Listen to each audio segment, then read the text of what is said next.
Hey, Mike here. I just wanted to let you know that you can listen to Dark Poutine early and ad-free on Amazon Music, included with Prime. You're about to listen to a historical episode of Dark Poutine.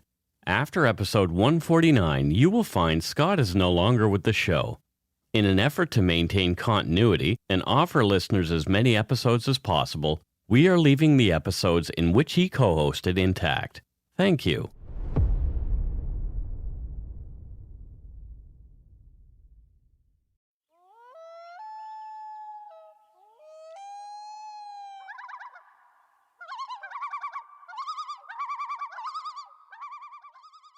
Welcome to Dark Poutine. I'm Mike Brown, creator and host. With me, as usual, is my good friend and co-host, Scott, a.k.a. Scooter Hemingway. Tote Scooter. In every way possible, I'm Scooters. Scooters is another word for cray-cray. Yeah, which I be. Which you be. A bee. Dark Poutine is not for the faint of heart or squeamish. Listener discretion is strongly advised. We are not experts on any of the topics we present, nor are we professional journalists. We're just two regular Canadians interested in crime and the darker side of history. Let's get to it. Put on your toque. That's a hat. Grab yourself a double-double and an Nanaimo bar. That's not a hat. It's time to scarf down some Dark Poutine.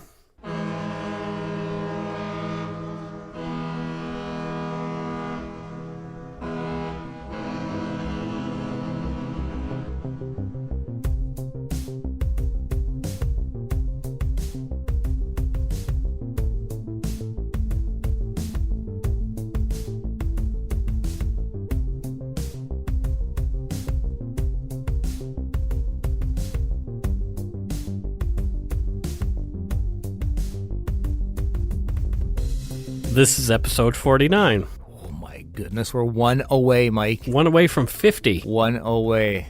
Isn't that like also your age? Yes. Yeah. Oh boy.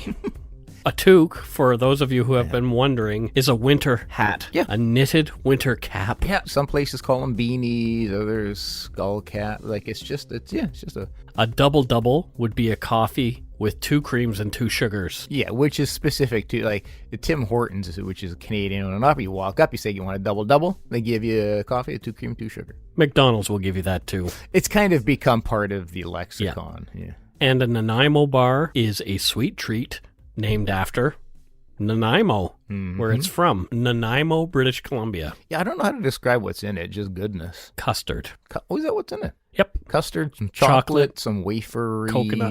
Wait, oh yeah, there's a bit of coconut in the bar part, yeah. So there you go. Those are the answers to those questions that you have been wondering why Mike and Scott say those weird things at the beginning. We thought we'd wait till episode 49 to tell that. Yeah. Boy, just wait till we tell you in episode 50. Yeah. So we've been at this a while, clearly. This case was one that I've wanted to do right from the beginning. It was widely covered by international media. The Australian podcast Case File covered this story in their 50th episode. Oh, yeah, and a great job they did. They absolutely did. Our friend of the podcast, Anna Priestland, who I met at CrimeCon, actually wrote that episode for Case File. Oh, did she? Yes, she did. Well written. This is the story of Huey Han, Bich Ha Pan, and their daughter, Jennifer. Following the end of the Vietnam War in 1975, as late as 1995, political refugees seeking asylum from the brutal communist Vietnamese government fled to temporary camps set up throughout Southeast Asia. Many did not survive the grueling passage in overcrowded boats, plagued by stormy seas, and even pirates raiding and looting the boats loaded with escapees and their few most valuable possessions. I have an old work colleague who that is exactly his journey to Canada. Yes. He can tell me about being a child on those boats and people dying. Like it was hell. Horrendous. Yep. They became known as the boat people. The temporary camps overflowing, many resettled with help to countries in Europe, like France, Germany, and the UK. Some went to Australia, and some went to the US, and others came to Canada. Absolutely. I remember the United Church in our hometown, the church I went to, sponsored a family who emigrated at the time that way. Mm-hmm. We helped them to get their house ready, painting and cleaning, etc., moving in furniture, food, all that kind of stuff. Kind of you all. The father of this family was named Duck. I briefly worked with him in a local grocery store where he was a baker. Even though he barely spoke English, he learned and made his own way. Yep. As many of these people did. Absolutely. Han Pan was also among those refugees who emigrated to Canada in 1979. Han married Bich Ha, also a Vietnamese refugee, in Toronto, and the pair settled in Scarborough, Ontario. Both were of Viet Hoa, or ethnic Chinese, background. Neither Han nor Bich were university educated. They both landed steady, decent-paying work at the Magna International Auto Parts Factory in Aurora, Ontario. Bich worked on the line making parts for automobiles for a time until leaving to raise her children, and Han became a tool and die maker. Oh, fascinating job. The Pan's daughter Jennifer was born in 1986, and their son Felix followed in 1989. Scrimping and saving, the couple wanted the best for their kids. They especially wanted both to attend university to ensure the best education.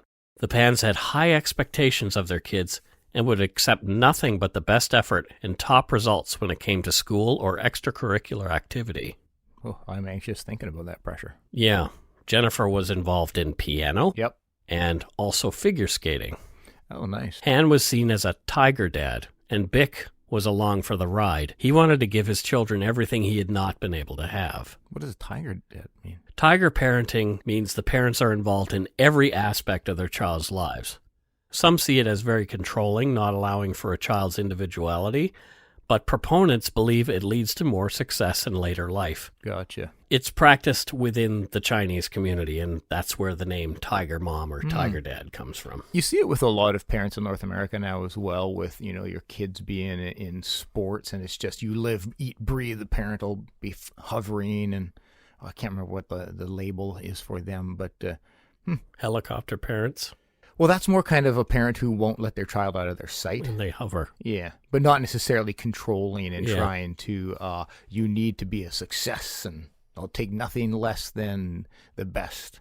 In 2004, the family bought a large home at 238 Helen Avenue in Markham, Ontario, a city with about 50% of the population having Asian heritage. They were proud of their purchase. So Markham to Toronto is like Richmond to Vancouver. Oh, okay. Yep. With Bich's Lexus and Han's Mercedes in the driveway, success looked good on the Pans. They'd even managed to save another $200,000 toward their eventual retirement. Dang. You know how much I've got saved up for my retirement? Minus something. Well, you could just remove 4 zeros from that. At 10:32 on the evening of November 8, 2010, a 911 dispatcher in the area received a panic call from who would turn out to be the Pan's then 24-year-old daughter, Jennifer. Here's disturbing audio of the call. Where are you, ma'am? 238 Helen Avenue in St. Louis. Just ma'am, calm down. What's going on? Some people broke into our house and showed all his money. Okay, ma'am, where are you? 238 what? Avenue Road? Yes. In Newmarket? No, Markham. Avenue Road in Markham? Yes. 238 Avenue Road. Yes. Can you spell the street name for me, please? Dad? Ma'am. Hello? Hello? Yes? Ma'am, I need to know your address. Avenue Road, can you please spell it for me? 238 Helen Avenue. My dad just went outside screaming. Ma'am, can you spell the street address for me, please? H-E-L-E-N. Ma'am, you need to speak. Okay, I know you're upset. I need to know your address, okay? You need to spell it for me. Helen, H-E-L-E-N. Okay, and so it just broke in? So it broke in, and I heard shots like pops. I don't know what's happening. I'm tied upstairs. And I think my dad went outside and he's screaming. Okay, you're upstairs? Do you think someone's still in the house? I heard them leave. I don't know if they're still around. Okay, are you safe? Can you lock your door? Are you upstairs? I can't. I'm tied. My hands are tied. You're tied? I had my cell phone in my pocket. Someone invaded your home, ma'am? Yes. You heard gunshots? They had guns, and they were holding me at gunpoint. Okay, just calm down. Okay, I'm on the phone with you, okay? Please, Dad, help. I think I hear my father screaming. I don't know what's going on.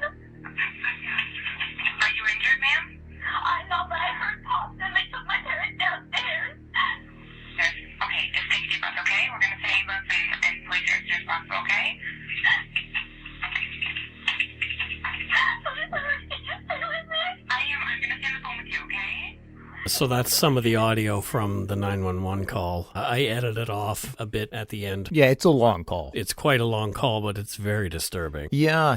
I've become pretty interested in 911 calls because you really start to do some analyzing when you're hearing it. And there's also usually some pretty heavy trauma. Hearing the father screaming and yelling, that really strikes home. But then you start to kind of analyze, like, okay, is that seem, I'm quite fascinated by them. And this one, it's an interesting call. Yeah. Yeah, the father, again, like that gives me chills. So police arrived at the address to find Han Pan bleeding profusely from a gunshot wound to the face. Ooh.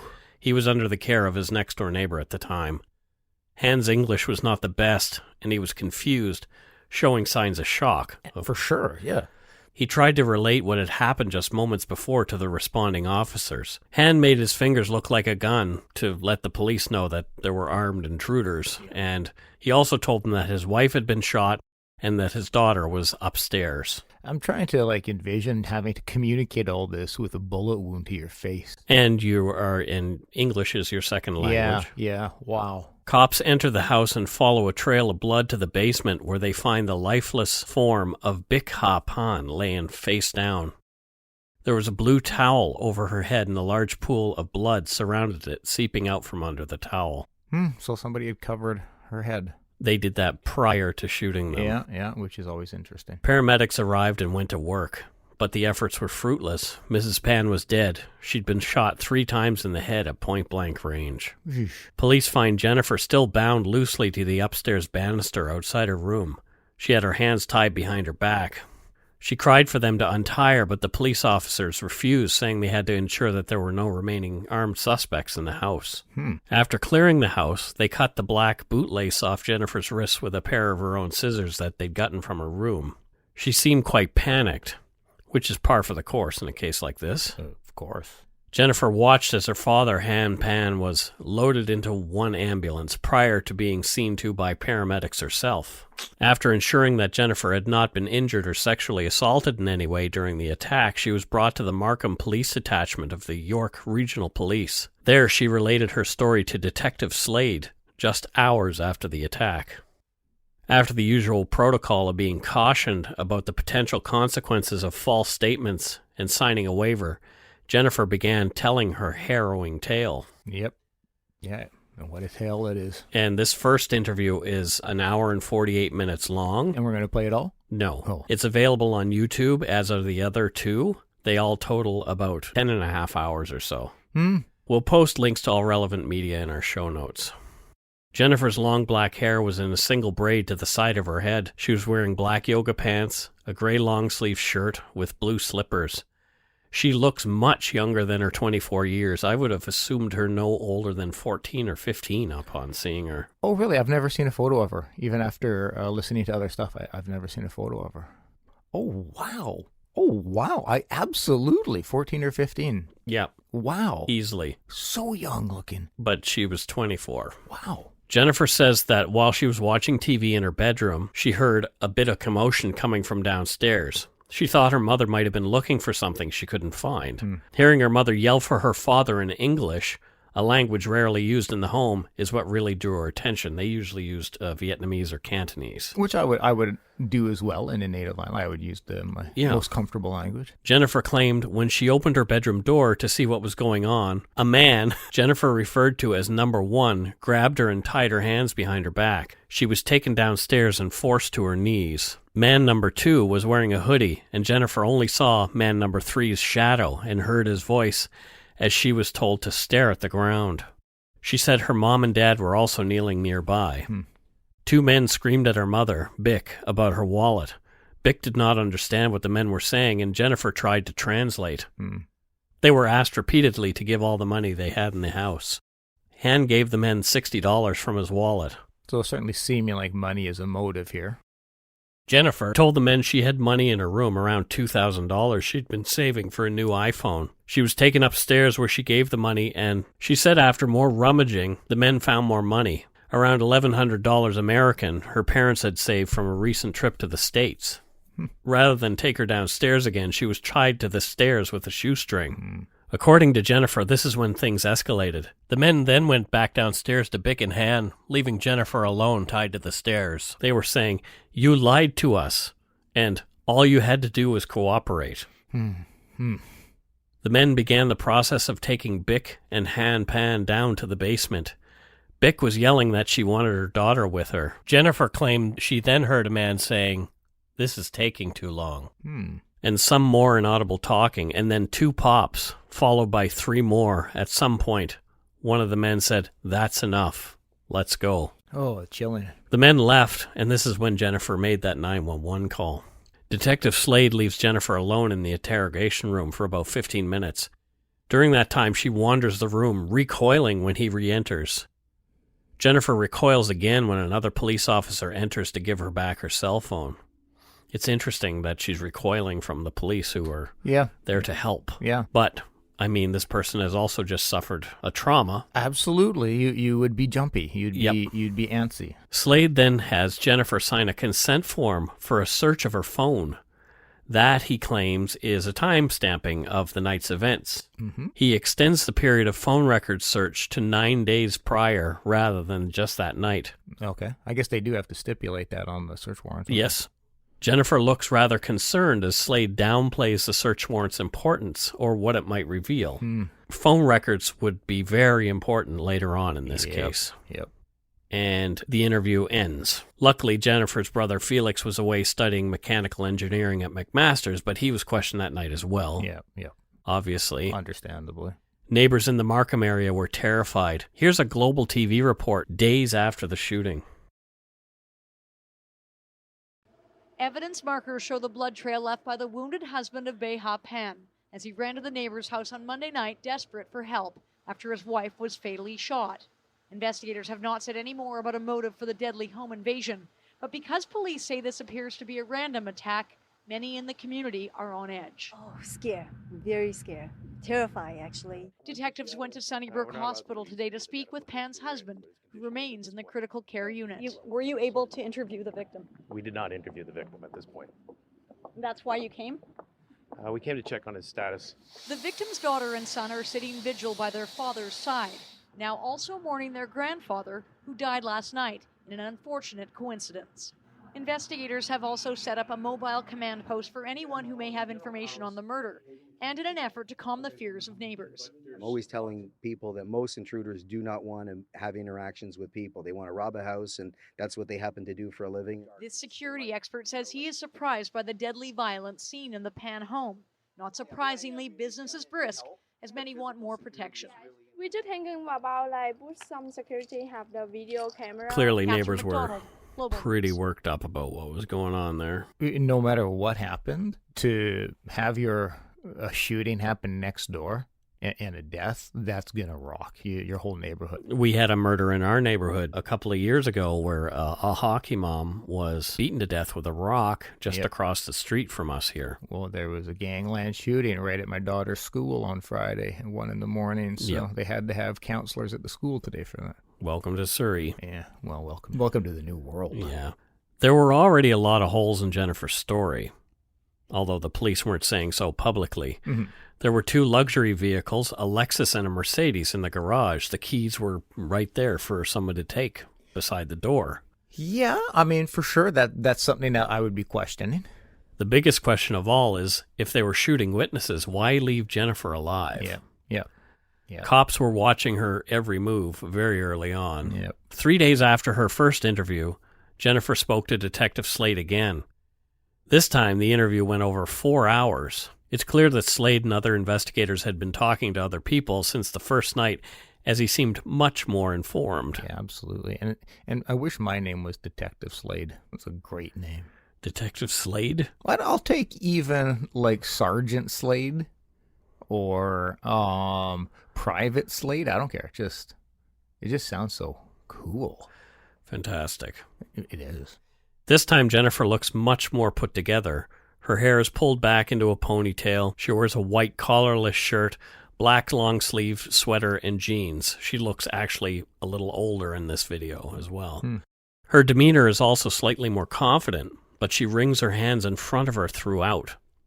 As the talk approaches the crime, Jennifer becomes more emotional and non-responsive, apparently confused. I mean, which all, again, could be chalked up to anxiety from the trauma. Absolutely. Slade leaves again briefly, and when he comes back into the room, he talks about the front door and whether it was unlocked. Jennifer's demeanor changes again, and she becomes very calm, articulating that the door is usually locked.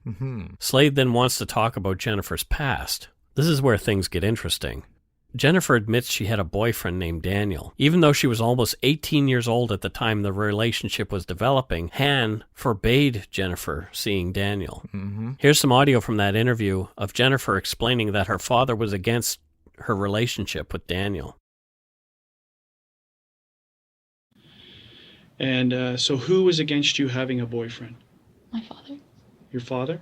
How is your mother in this? She took a back seat to his opinion. She would tell me that I gotta find someone who was devoted to me. But at that time, she just... As Jennifer talked to Slade, she admitted to more and more deception of her parents. Not only did she keep seeing Daniel, the relationship continued for 6 years into Jennifer's 20s. All that while, she kept it a secret. Wow. Han and Bich wanted Jennifer to become a pharmacist, but her school marks were not good enough to get her into college. She'd been lying to her parents, manipulating her report cards for years. Since she was 14, apparently. Wow. Giving herself all A's.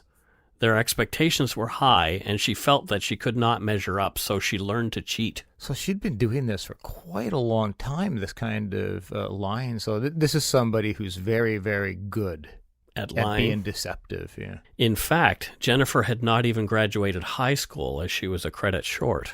Jennifer had to keep her lie going and told her parents she was going to Ryerson to take a Bachelor of Science, when all the while she was working at Eastside Mario's and heading over to Daniel Wong's to be with him. Wow, so saying that she's going to school but actually working a job and doing this for a long time, like that is some pretty heavy deception. That's like Casey Anthony level deception right there. Yeah.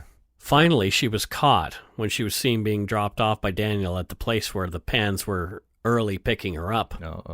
She claimed her parents were livid. They also caught her out for not going to school. They had tried to drop her off at the hospital where she said that she was working, but somebody in the hospital told them that there wasn't even any volunteers there. Yeah. Han said, as Daniel was half Filipino, he was not a good fit for Jennifer. Oh, boy. He was also known for selling marijuana, but Jennifer claimed she was unaware and uninvolved. Okay. Here's Jennifer talking about the punishment that Han doled out to her after catching her with Daniel and uncovering her lies about work and school. Remember, Jennifer is a 22-year-old woman at the time. The punishment sounds like something that would be more appropriate for a preteen. When your parents find out, what happens to you at home? They pretty much make sure that I wouldn't contact him again. And how do they do that? They take away my cell phone and restrict internet access. Like, they have to be in the room or not at all. Do you have a curfew? If I go out with a friend that they know, I have to be home before 9. Before 9 o'clock? Yes. And is that even up until Monday? Did you have a curfew up until Monday? Technically, but I haven't gone out for a while. And why is it that you haven't gone out for a while? Because they gave me an ultimatum to either choose Daniel or to choose them about a year and a half ago. And I chose to stay home with my family. What can you even do before 9 o'clock? I don't know. Wow. Jennifer was only allowed to have friends, male and female, who fit Han and Bich's idea of acceptable, i.e., highly educated and well-rounded, something Daniel Wong was not. According to them. According to them. Jennifer had spent the last year and a half of her life teaching piano to local students at the Pan home. Her parents had re-enrolled her in university, and that was about to start. Oh, okay. She did continue talking to Daniel and seeing him on the sly, even though Daniel had moved on. Jennifer was jealous that he had a new girlfriend, In an attempt to get him back, Jennifer lied to Daniel, telling him she was gang raped in her home by a group of strangers. Oh, that's a pretty heavy lie. Oh, wow. The ploy didn't work. Daniel didn't come running back. Yeah. Jennifer said that she'd gotten weird text messages from what she thought was Daniel's girlfriend telling her to stay away. Well, yeah, understandably. Jennifer even told Daniel that she'd been sent a bullet in the mail, but this was also a lie. Mm-hmm. After more questioning about friends, Slade leaves again for a time. Jennifer wanders around the interrogation room again until an off-screen female police officer comes in and informally chats with Jennifer. She keeps saying over and over throughout all of her interviews, "I don't want to say anything wrong." To me, that rings of somebody who has, as we covered, something to hide. And been lying for so long about so much, you don't know anymore what's real and what's not. Your lies get compounded. Mm-hmm. And so like that's why she doesn't want to say anything that could be wrong because, well, she doesn't really know what's right anymore. After about 30 minutes, Slade re-enters. Jennifer is sobbing head and hands at this point, and she seems exasperated. He lets her know what she's feeling is normal and that she should stick with victim services. Yep. He was a very compassionate police officer, in my opinion. Yep, I agree. Toward the end of the second interview, Slade zeroes in on the gorilla in the room. Why would the intruder only shoot Mr. and Mrs. Pan? Why was Jennifer left alone? As soon as you hear the story, you wonder that exact same thing, or at least I did. Here's more audio of Detective Slade and Jennifer Pan during that part of the interview. Generally, random events are not, in most cases, random. There's a rhyme or reason why they've come to your house. But from what you've told me inside the house, the only thing that you hear them saying to you is they're looking for money. So you're telling me that you had no involvement in what happened, meaning not saying how the outcome came, but you had no involvement in any type of illegal activity that would have drawn you or the attention of you to have bad people come to your house looking for large sums of money. Jennifer shakes her head no. You're not involved in this any which way. Jennifer shakes her head no again. Because the question obviously stands, Jennifer, is you're upstairs and they're downstairs. No. Right? So it's a natural concern why would they leave you alone? Why would they not do the same to you?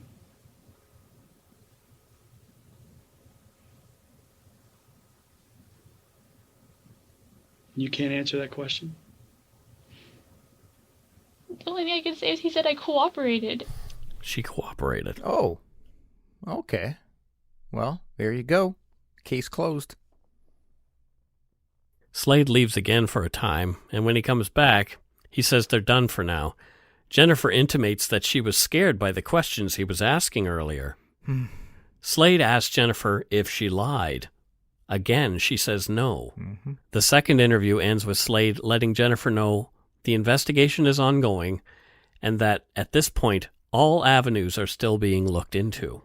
Yeah, I wonder how she's feeling at this point. Terrified. Yeah. At one point during the second interview, Slade told Jennifer they had already talked to Daniel. He claimed he hadn't spoken to Jennifer at all recently. Daniel gave them a couple of tidbits of information they were keeping in their back pockets. They wanted to see if Jennifer would give them up on her own. Namely, that he had given her an iPhone to use as a secret phone. Well, now. She didn't give that up. And with that, we'll take a break.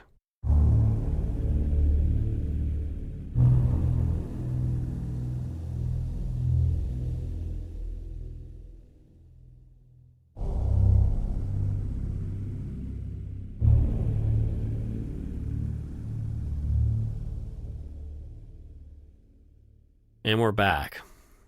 Han Pan was awake and on the mend after a 3-day induced coma, and he was talking. Wow. As he chatted with police, Han was clearly in a lot of pain. He still had shattered bones in his neck. The bullet had gone through a bone in his eye, and he still had bullet fragments in his face as well. Oh, dear God. The bullet had actually grazed his carotid artery, only millimeters more one way, and this would have been a double murder with one less witness. Oh, wow. Han had also been shot in the shoulder. He told police that 2 large black men and a white man terrorized he and Bich, but from Jeremy Grimaldi's book, A Daughter's Deception, the Jennifer Pan story, quote, he reveals to the officers that while he and Bich were being terrorized under the threat of gunfire, his daughter was comfortable and freely moving around the house. That is interesting. Han said that Jennifer seemed comfortable with the men, chatting quietly with them. Han also recalled before the shooting his wife asked him in Cantonese, how could they enter the house? Han had replied, I don't know, I was sleeping. At that point, one of the gunmen said, shut up, you talk too much. This is some pretty damning statements from the father. Han remembered checking the door earlier, and it was locked. Yeah. There was only one other person at home that night. Han did not come right out and accuse his daughter of being involved, but asked police pointedly to use everything at their disposal to find out who did this. Leave no stone unturned. Yeah. What a shitty place to be for the father. Family later said that Han did not want to see his daughter, although she insisted in getting into the hospital the days after the shooting. That says a lot. On November 15th, 2010, Bich Ha Pan was laid to rest. It is later noted that Jennifer complained about not having any help in the planning of the funeral. Poor Jennifer. Yeah. 2 weeks later, Jennifer was in the same interrogation room at the Markham detachment. Her third time in police questioning was another marathon session, this time 4 hours and 42 minutes. Oh, wow. This time, it was another investigator, Detective William Gates, asking the questions, and Gates is spelled Goetz. That's interesting. Some people might pronounce it Gertz, but he pronounced it Gates. Okay. Jennifer looks stressed from the beginning. Again, she's dressed tidily in a white-collared shirt and jeans, and her single braid has returned. Almost right away, the discussion gets into that second cell phone that Jennifer's parents did not know about. She admitted that Daniel had given it to her. This is one of the pieces of good information that Daniel had given them early on. Jennifer would use it to make calls and text friends privately.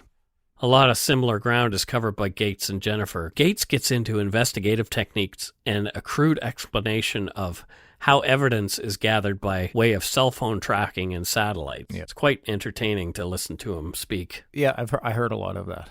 About 2 hours and 27 minutes in, Gates changes tack. It's no longer an interview. He starts an interrogation confronting Jennifer. Here's some more audio. So at the end of the day, from this case, and I can tell you I've spent literally a week on this case, going over information after information, accessing all these sources, speaking to every other expert on the case. Okay? And at this point, Jennifer, I know that you've not been truthful with the police. Okay? You've not told us everything that you know, purposely. Okay? And that you've left information out. Okay? There's a number of inconsistencies in what you've told the police. Okay? One of the things you have to remember is that your dad was there. Okay? And your dad had a front row seat to all of this. Okay? And your dad's a very smart man. Okay? And he has a very clear perception of what's going on. And he tells a very truthful story, because I've gone through this whole process with him. Okay, I've had to do the same thing. And I know he's being truthful. Okay? The problem is that your story, what you're telling, is not truthful. Okay? And we have to clear this up. Gates goes on to challenge Jennifer's version of the events, telling her he knows she's lying about multiple things. Yeah, he's very pointed in his conversation. Jennifer quietly plays with her braid, watching Gates speak. Gates begins to come around again to Jennifer's side. He starts empathizing with her about the lack of freedom she had at home and the loss of her boyfriend, who had since moved on with another woman. Yeah, empathizing is a good tactic. Jennifer remained quiet, other than the most inaudible peep or two over the next half hour. Finally, at 2:58, that's 2 hours and 58 minutes, on the transcription timecode, Jennifer mutters, "What happens to me?" Interesting. Gates asked Jennifer what she would like to see happen. She says, "Justice for my mom."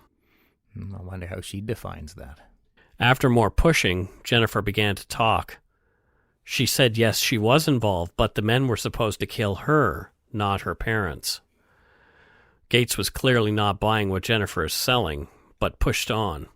Jennifer had now confessed to involvement in the planning, but stopped short of admitting to the murder of her mom and attempted murder of her dad. Yep, manipulation. She told Gates that she had been dealing with a man called Homeboy, whose number she'd gotten from a friend's roommate. He said that he'd kill Jennifer for a fee. Jennifer said on the night of the shootings, Homeboy texted her the signal, VIP access. She unlocked the door, as they'd agreed, and went upstairs to the study and turned the light on for a minute, and off again to let them know that the door was open. Gates was getting very angry at Jennifer's insistence that she'd been the target. She was a disappointment to her family, she said, so she'd put a hit out on herself. But there would have been much easier ways to accomplish that. Absolutely. The smell of bullshit was ripe in the room, Yep. but half the truth at least was there. Gates left the room briefly, presumably to determine with his co-investigators whether he'd gotten enough from Jennifer. He must have. Mm-hmm. Gates returned and arrested Jennifer for the murder of her mother, the attempted murder of her father, and conspiracy to commit murder on both her parents. When instructing her about obtaining a lawyer, Jennifer says, "I thought you were on my side." How naive. The video ends with Jennifer curled up in her chair holding her head in her hand. Someone who has a background in law enforcement or interrogation techniques will recognize the tactics used by Slade, and especially Gates, as classic applications of the Reed technique. And this technique has been successfully used in many cases in Canada. No, the controversial Mr. Big technique is not the only tool in law enforcement's bag of tricks, albeit it's a very effective one. Yeah. A very good example of the successful application of the Reed technique is in acquiring Colonel Russell Williams' confession. Oh, that's a fascinating confession. And this is a case we plan to cover in the very near future. Yeah, but it is a perfect example of this, yeah. But there's also the chance of false confessions when using the Reed technique as well. That's one of the caveats that they mention about it. Although poorly handled, the Brendan Dassey interrogation is the Reed technique as well. Yeah. It's a terrible application of it too because much they're feeding. him the information. So here's some audio from Global TV News on the day of Jennifer's arrest. It was a crime that shocked the city. A violent home invasion in Markham that left one woman dead and her husband in hospital with serious gunshot wounds. Here we go. But at a news conference this afternoon, York Region Police revealed a shocking twist. The couple's daughter has now been charged. 24-year-old Jennifer Pan has subsequently been charged with first-degree murder, attempted murder, and conspiracy to commit murder. Initially, investigators thought Pan was a victim, tied up and held hostage along with her parents in their Markham home. But now police say Pan actually helped plan the attack, allegedly conspiring with three armed suspects to shoot and kill her 53-year-old mother, Bich Ha Pan, and shoot her 57-year-old father, Hui Han Pan, several times. That's really strange news for me. Neighbors in this quiet Markham neighborhood say while they are surprised by the twist in this tragic case, the charges give them some peace of mind. A sense of relief, definitely, that it wasn't random and that someone has been charged. But police say the investigation is far from over. They are still searching for three suspects believed to be armed and dangerous. The first is described as male, black, 20 to 25 years old, 6 feet 2 inches tall with a muscular build.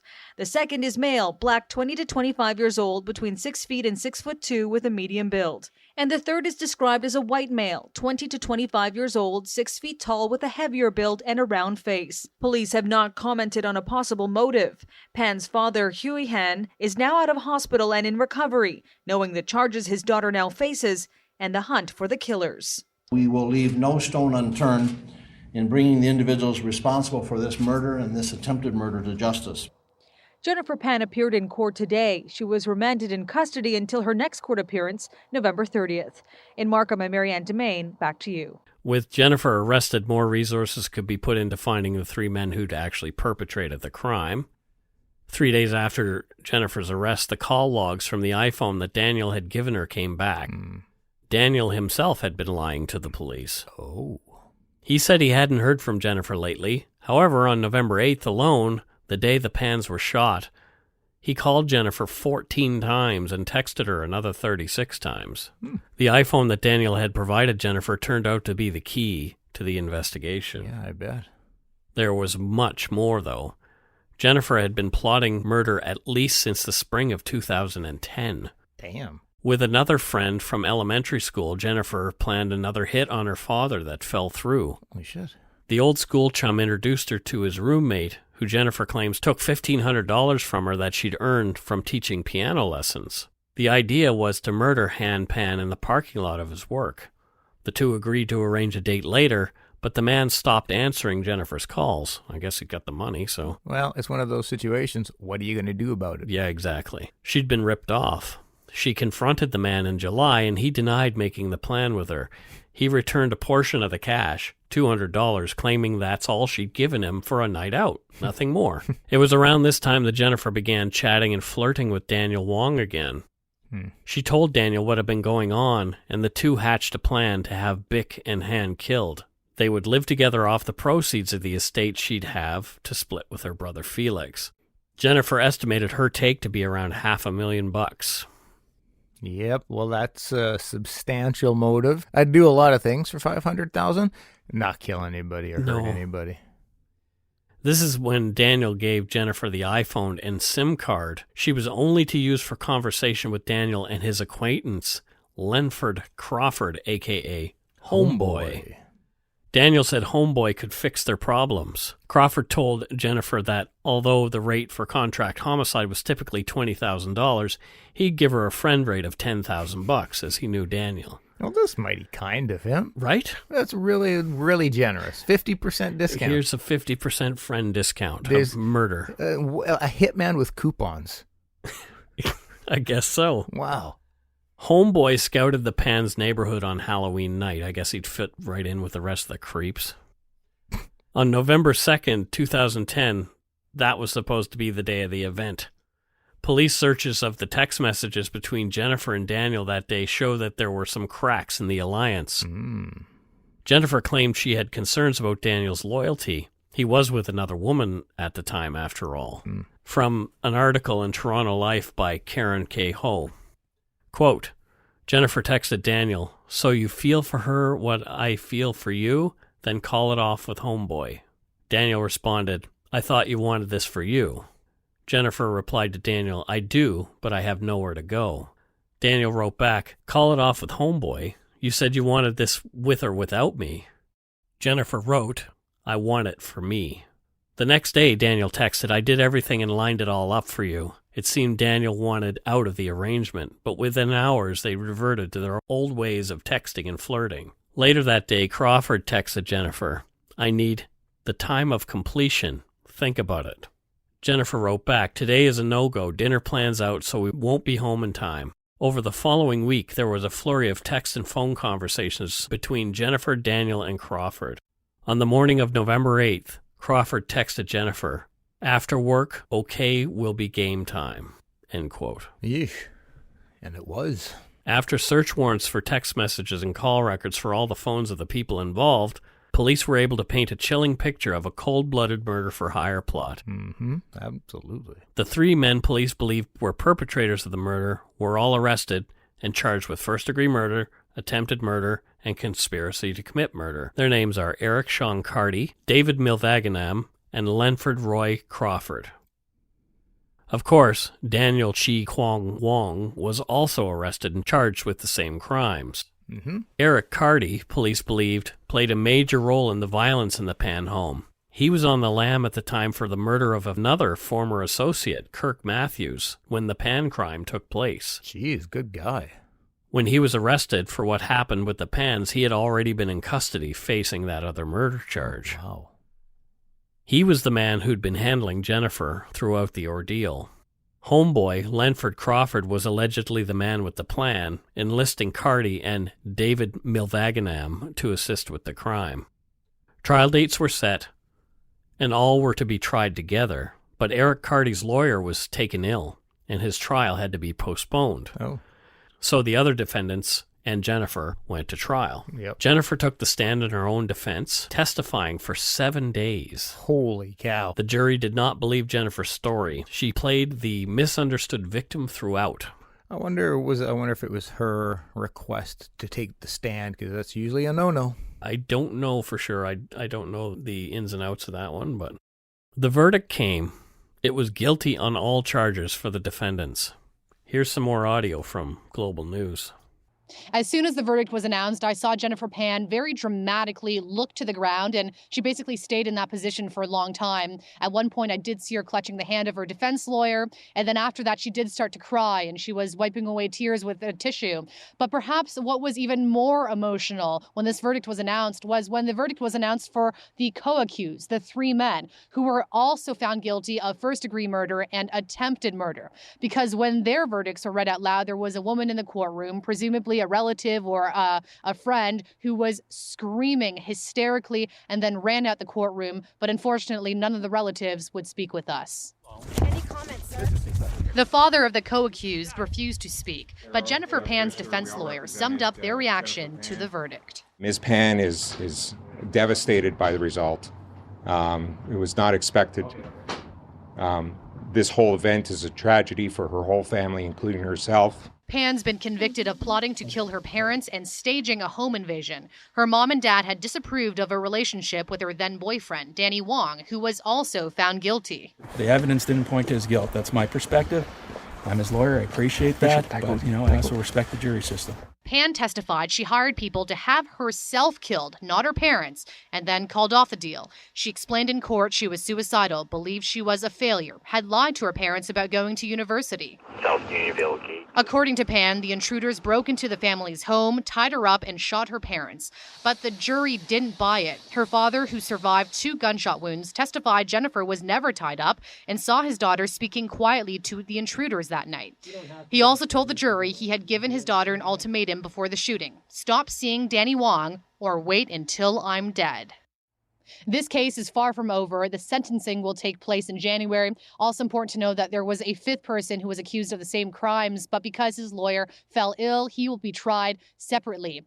What does this guilty verdict mean? Well, it means life with no chance of parole for 25 years, but Jennifer Pan will be appealing this decision. Cindy Palm, Global News in Newmarket. Jesus. Her reaction is, I bet you she really feels that she's the victim. I bet you she really does. All those tears are for her being caught, her going to jail. Mm-hmm. Ugh.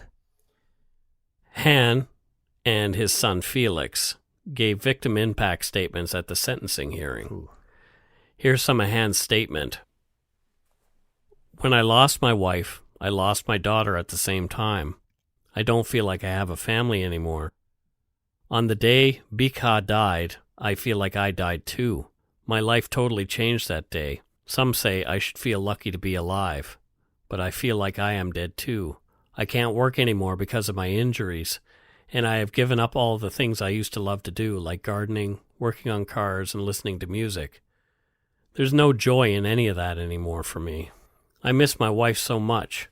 She knew me better than anyone and cared about me. I'm so lonely without her. We were married for almost 30 years. Bich Ha was a good wife and a good mother. Wow. Heartbreaking. Wow, yeah. Felix had a harder time expressing himself, essentially pointing to this event as one he felt held him back from getting the start in life that he wanted. And this haunted him. Yeah, understandably.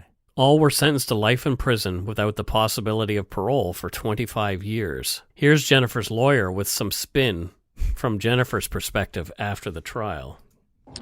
I think that you can interpret her tears if you incorporate what she said on the stand. She never wanted, it was her testimony, for November 8th to happen, and she wasn't aware that it was happening, and she never wanted her mother ever to be hurt.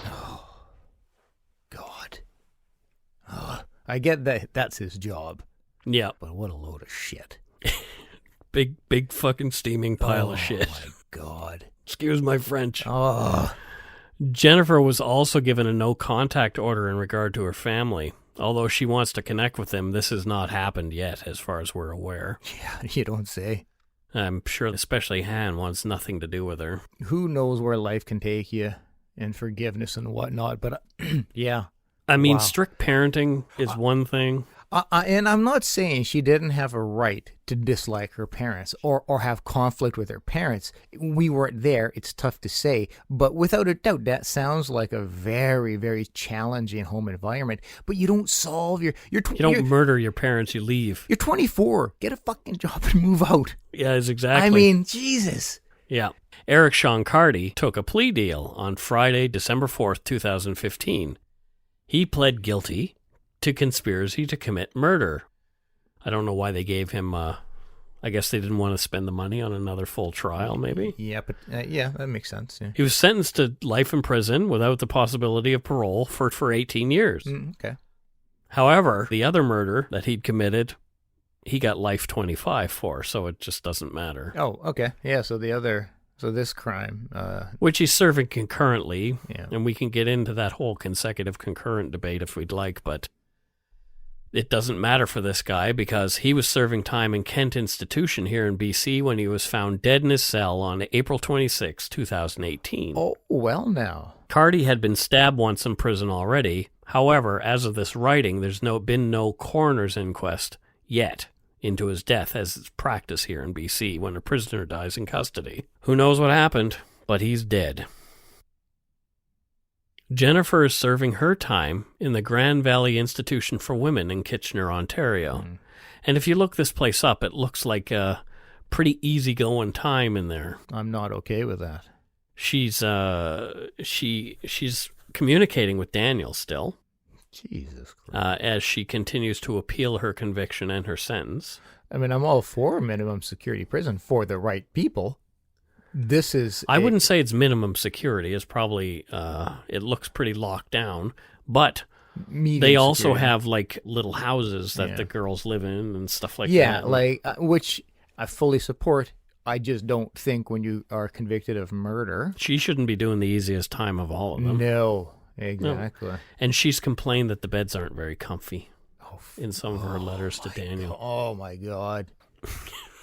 Good. They take the mattress out when they complain. That's what I take. Oh, you think it's not comfy? Well, here. That's from Jeremy Grimaldi's book, A Daughter's Deadly Deception, the Jennifer Pan story. It was a great help, as well as the other sources that we'll link in our show notes. So we've already mentioned Case Files episode 50. So go and have a listen to that. Yeah, please do. After this one. Yeah. Well, it's too late now because you've already listened. If you've listened to Case Files episode, you need to unlisten to it, listen to ours, and then listen to his again. Well, I don't know. I listened to Case File first. Shh, don't let the cat out of the bag. Well, why not? There's other podcasts out there other than this one. There are no. You watch your mouth. And our take is always going to be our unique take. No, it's really a great episode. We recommend it. Yep. I'll recommend that whole damn podcast. So we want to finish off by saying thank you to our latest Patreon patrons. First up is Stephanie Da Silva Prades. Oh, great name. I don't know where you're from, Stephanie, but that is a great name. It sounds like Brazilian or Portuguese. I'm sure wherever she's from, it's beautiful because she's there. Well, there you go. Huh? Isn't that nice? Scott was nice. Yeah. Christine Ertel, and she is from Lublin, Wisconsin, or Lublin, Wisconsin. Well, thanks, Christine. How close is that to Plainfield, which is the home Ed Gein? I have no idea. I didn't think you would. That's why I asked. Yeah, you're welcome. Wow, a new patron to the show, but long-time interactor, Maya. Oh, yes. Oh, she's one of the OGs of the Embryo. Maya Rosenkrantz Digit. Yeah. She's from Denmark. She is.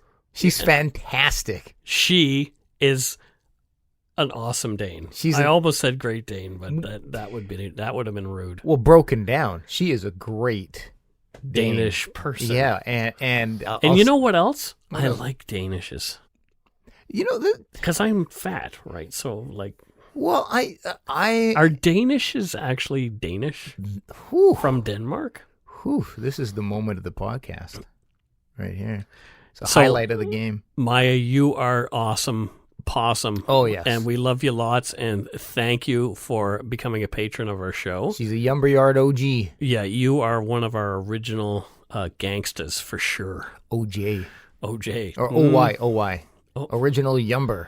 Original Yumber Yarder. Oi. Oi. It's back to my heritage again. Oi. Marianne Camella, she's from Mims, Florida. Oh, sweet. So there are sane people in Florida. I happen to be working with a guy who just moved here from Florida. Fantastic fella. I love the Sunshine Law, and I wish we had the Sunshine Law here in Canada. What's the Sunshine Law? Well, that's why you hear all the crazy things from Florida all the time, because they have a law where the media can access more investigative things than anywhere else in the U.S. Oh, is that right? Yeah. Well, that's fascinating. That's why you hear all the bonkers stuff come from Florida. It's not because Florida is more crazy. Well, Florida, man. Well, I don't know. But anyway. The people I know from there are stellar. Stellar folks. Yep. Fact. Thanks so much to our patrons, past and present, for your pledges. We really appreciate your support of the show. Oh, man, do we. If you want to help support the show, you can do so at patreon.com/darkpoutine, or for a one-time support, you can send us some donut money via PayPal at our email address, darkpoutinepodcast@gmail.com. All of those are great options. Check out our website, www.darkpoutine.com, for show notes and other cool stuff.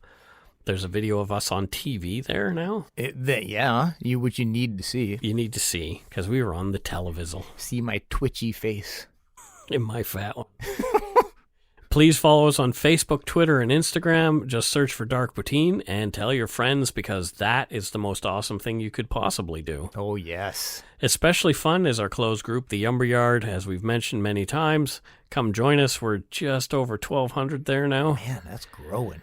You can subscribe to us on your favorite podcast directory like iTunes Podcasts, Google Play, Stitcher, TuneIn, or Spotify.